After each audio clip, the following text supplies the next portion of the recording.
It's actually a lot to talk about when it comes to Disney and the Dial of Destiny, because they have a very, very big problem on their hands.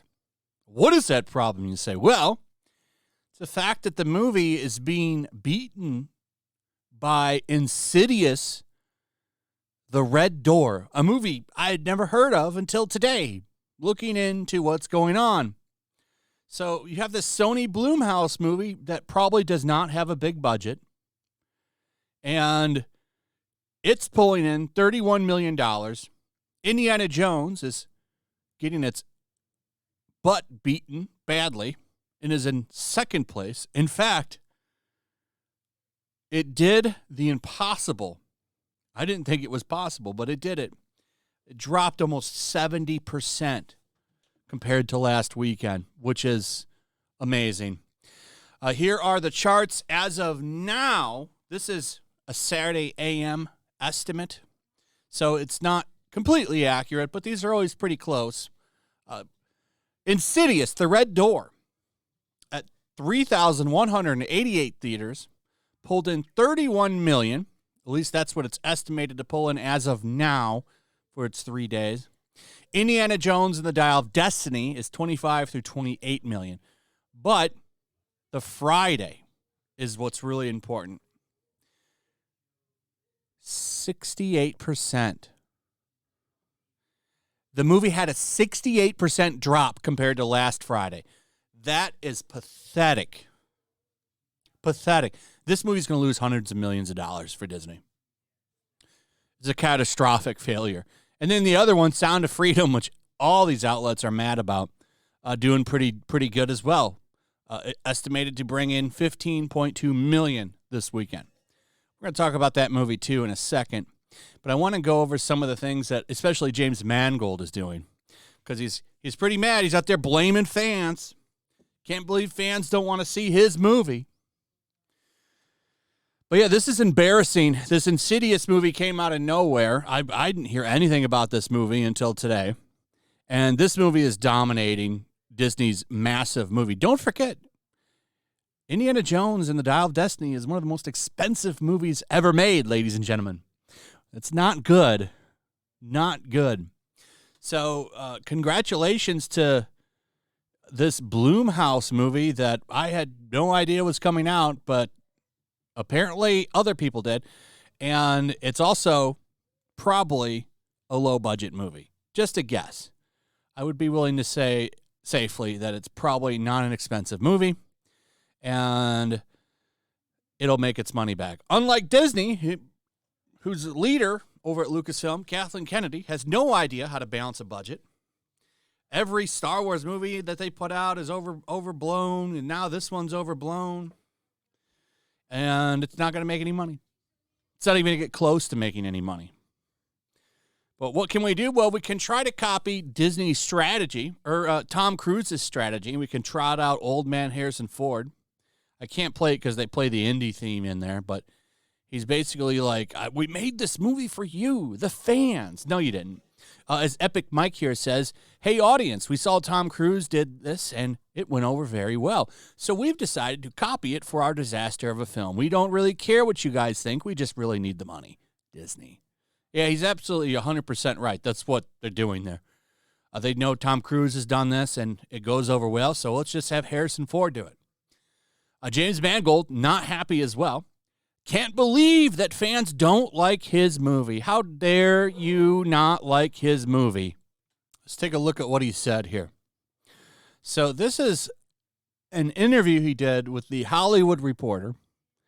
Mangold was asked by Brian Davids, life is filled with peaks and valleys, and I appreciate when my fictional heroes, such as Indy, have their own ups and downs, but why does a segment of the audience seem to want these legacy characters to be infallible? I just can't figure out why anyone would want such little drama. It's not that they don't want them to have drama in the movie. It's the fact that he's just a bitter, broken old man. Like these loser old legacy characters that Lucasfilm loves to do. They've done it 3 times now. They've done it with Star Wars, Willow, now Indiana Jones. That's not what people want to see, especially these characters. There are movies that do shit like this. There are. A really good one is actually, I think it's called Gran Torino, and it's got Clint Eastwood in it. He's a bitter old man that changes. But that's not Indiana Jones. It's not. I didn't want to see Indiana Jones in the Gran Torino. Okay, that's not what I want to see in an Indiana Jones movie. But you decided to do this. Nobody wanted to see a deconstruction of Indiana Jones. No one wants to see that. I don't know why they thought anybody would want to see that. What this movie is a way for them to have them take the legacy character and push over that new character that nobody wanted. They tried to do it with Star Wars. It didn't work. They tried to do it with Willow. It didn't work. And now they're trying to do it with Indiana Jones. And guess what? It didn't work. But here's what Mangold said. Well, there's a point where these characters become symbols more than characters. And so there becomes this anxiety that if you examine the humanity of a hero, you somehow weaken them. You did weaken him, though. You literally have him do that train scene, which I liked the train scene. It was okay. But then what happens right after that train scene? You shift over to Indiana Jones literally sleeping in a chair with a drink while he was watching TV. He gets woken up by a bunch of kids, and then he screams at them and tells them to turn their music down. So you literally turned Indiana Jones into the old man telling people to get off of his lawn, which nobody wants to see. Nobody wants to see that. I'm sorry. He continued, and honestly, I can't speak for how fans relate and wrestle with these questions in relation to other movies, but certainly in relation to mine, I think your question almost has my answer built into it. I mean, I think you are, in a sense, already addressing it. Good drama gives a hero a problem. If a movie is about a beautiful hero who is capable of anything and is virtually indestructible and is without any personal issues or concerns, then you have a fashion video with action. Oh, it's the idea. So how did we leave off Indiana Jones? He was married. He had a son now. It's a good ending for a character like that, to be honest, as much as I don't like Crystal Skull. And, that was it. What is Indiana Jones doing after that? Living the family life. Okay, perfect. No, you took that away from him and let us know that for, 2 decades now, he's been miserable. He's been a miserable, lonely old man. That's not something anybody is a fan of. I'm a fan of starting a character in one place to go to another, he says. Movies are a continuum. By definition, in drama, a character starts in one place and ends up in another. Yeah, but the whole time we're ending up from one place to another is Phoebe Waller-Bridge just being a complete piece of shit in the movie, which she is. She's not likable. She's a jerk. She's just not a good person. And she's not a likable person either in the movie. As much as you tried to maybe make her one, sorry, you failed miserably at it. She's not likable in the movie. She's the worst thing of the movie. I almost wonder if Marion had been in it over her and it had been some husband-wife journey, that'd have been a better movie, I think. That's what Steven Spielberg wanted to do with the movie, actually. So he continues and says that if people want to be divisive in the age of social media, they can focus on where a character starts as opposed to where they end, or they can focus on where they end as opposed to where they start. In reality, for Harrison, who's playing this character, he's tracing an arc and he's changing through the whole picture. So it all depends on where you're landing and where you're pointing your finger in the timeline, he concluded. Well, we're pointing it on where you left him off, where he's a bitter, sad old man.